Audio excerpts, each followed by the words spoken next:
Alright, hi guys. Welcome back for another Coffee with Vixen. Today I've got some interesting articles, nothing too out of the ordinary. First up in the lineup is daily consumption of soda increases aggressive prostate cancer by risk by 40%. This is a Swedish study that came out of Lund University. And the study was published in the American Journal of Clinical Nutrition. What's interesting is that the study used over 8,000 men, ages 45 to 73, and they were, of course, were in good health. But they also were testing out and trying to find out what would happen when men consumed high amounts of carbohydrates from wheat, rice, and pasta, which apparently increases the risk of developing milder forms of prostate cancer by about 31%. The thing is, though, is that there's aspartame in diet soda specifically, and aspartame has not only been linked to brain damage, leukemia, and lymphoma, but it also increases your risk for prostate cancer if you're a man. And you actually have a 42% higher risk of developing leukemia by ingesting aspartame. Next on the list is that the U.S. government shills for GMO seed companies throughout the world, including Monsanto. A new report came out from a nonprofit organization called Food and Water Watch. Their report concluded that in the past decade, the United States has aggressively pursued foreign policies in food and agriculture that actually benefit the largest seed companies. The U.S. State Department has launched a concerted strategy to promote agricultural biotechnology, often over the opposition of the public and governments, to near exclusion of other more sustainable, more appropriate agricultural policy alternatives. The interesting part is that Russian television, or RT, also provided more insight into the basis for the Food and Water Watch findings.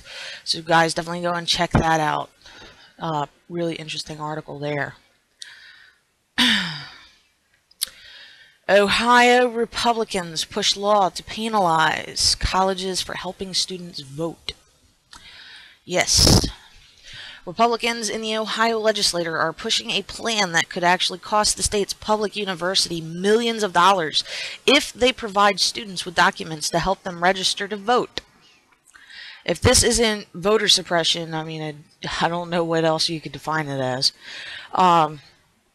According to Daniel Tokaji, a professor and election law expert at Ohio State University, actually said that what the bill would do is penalize public universities for providing their students with the documents that they need to vote. It's a transparent effort at vote suppression, about the most blatant and shameful we've seen in this state, which is saying quite a lot. The reason why this is happening is Ohio, as many of you know, is a swing state for voting, and is also one of the ones that kind of makes or breaks an election in most cases. So this isn't all that surprising, to be honest. I think it was just a matter of time. Some more ridiculousness from Arizona. The Arizona House actually passed religious freedom pro-discrimination bill. It's actually going on to the Senate at this point. But here's a little tidbit about what's going on here.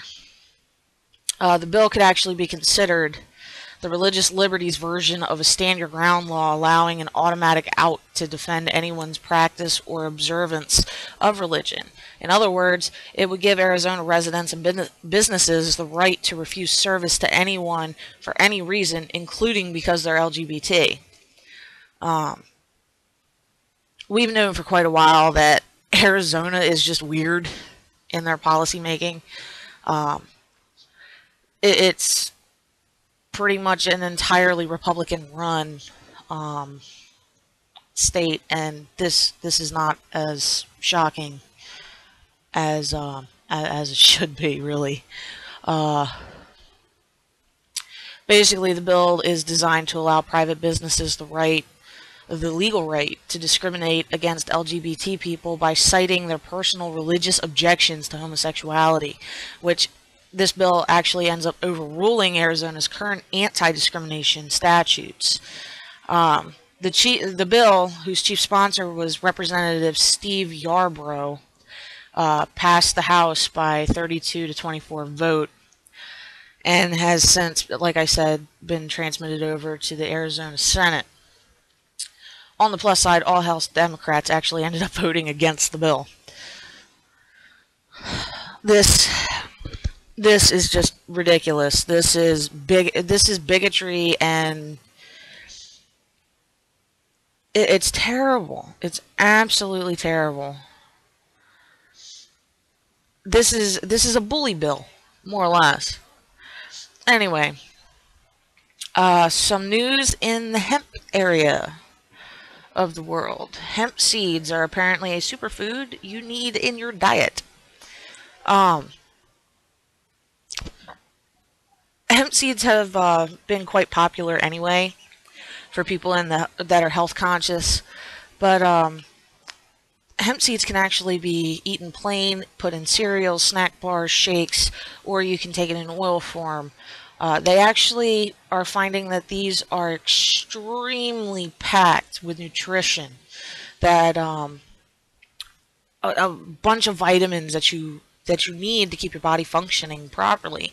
Hemp seeds actually contain all of the 21 known amino acids. Sorry about that. My mouth is not wanting to cooperate with me today. Some other things that can be found in hemp seeds are essential fatty acids.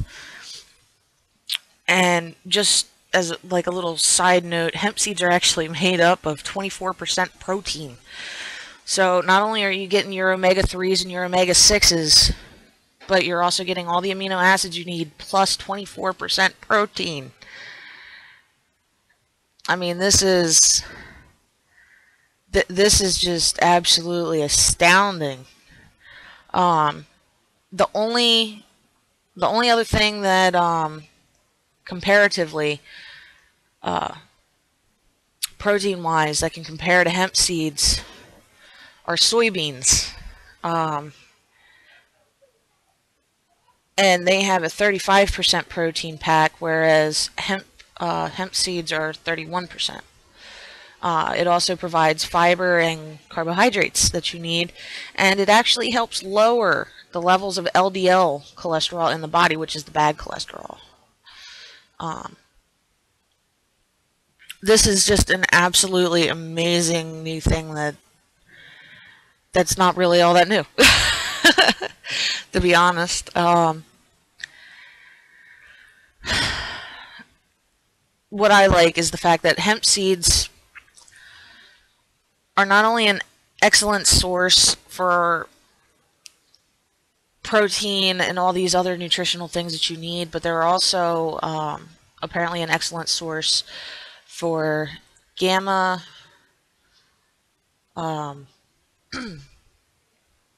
linolenic and another type of acid, which can actually be very therapeutic for a number of conditions such as eczema, diabetes, rheumatoid arthritis, allergies, and more. And the greatest part is that they really don't have any allergens. It's one of those plants that, for the most part, is actually hypoallergenic. So the seeds are actually pretty good for you. One of the other things you could do is actually make hemp milk from the seeds, and it's better than cow's milk. If you want to drink milk, but say you're a vegan, you can drink hemp milk, and you still get the benefits. And the cool part is that it doesn't contain enough THC in it to actually have any kind of psychoactive effects.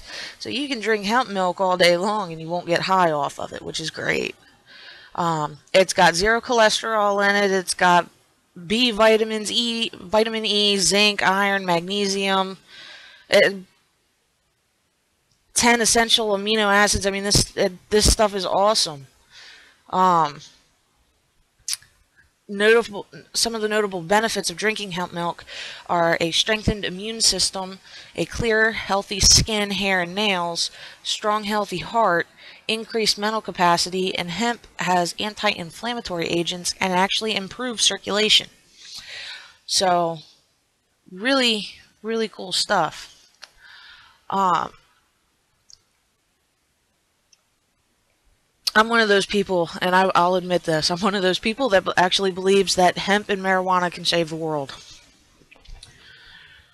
So, moving right along, the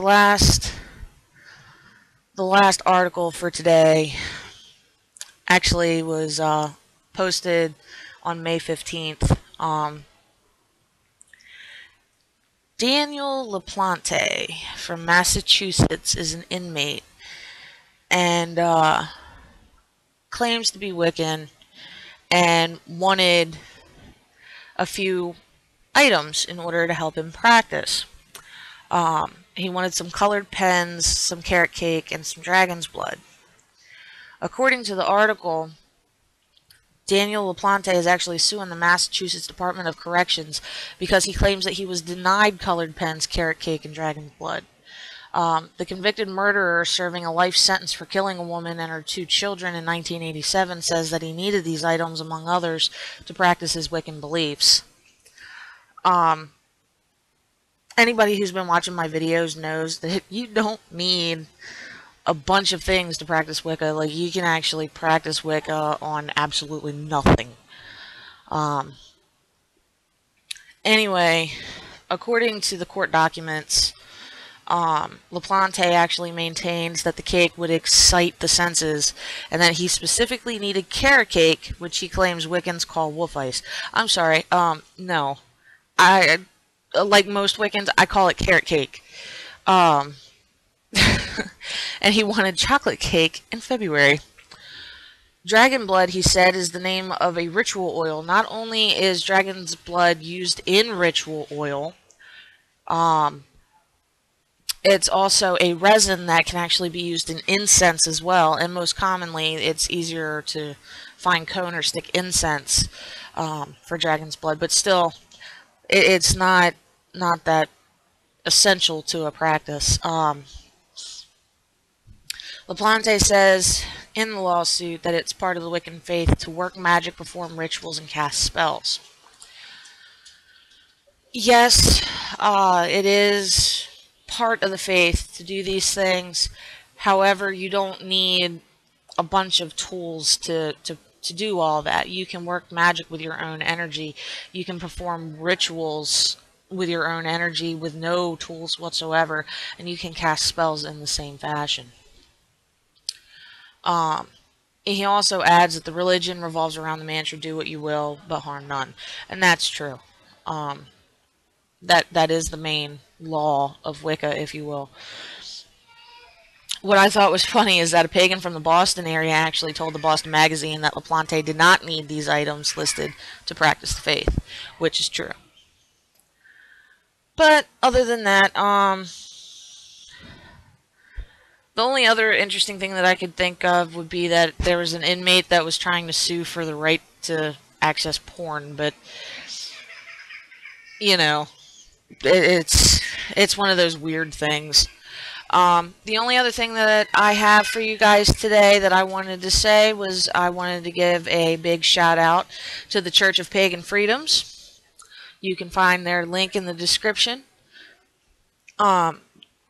It's a new church that's popped up.